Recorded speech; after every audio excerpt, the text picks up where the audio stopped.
Pinili nila tayong lisanin, pero hindi natin piniling maiwan. Na-experience nyo na ba yun? Sino ba namang taong gustong maiwan?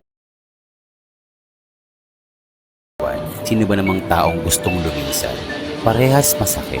Kakaiba ng pinagdadaanan, magkakaiba ng sitwasyon kung bakit nangyayari yung mga sitwasyon na hindi natin ginusto at kung ginusto man natin. Ito yung mga panahon na sinubukan mo namang ilaban. Pero sabi nga nila, lahat ng mga pinagdadaanan natin, meron tong magandang kapalit balang araw na inihahanda lang tayo sa mga taong maaari tayong saktan ulit. At kung dumating yung panahon na yun, nalisanin tayo ulit, patibay na tayo, kaya natin mag-isa.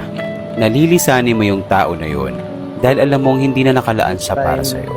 Kahit ilaban mo, hindi na karapat-dapat ilaban. At kung maiwan ka man, hindi ka matatakot mag-isa.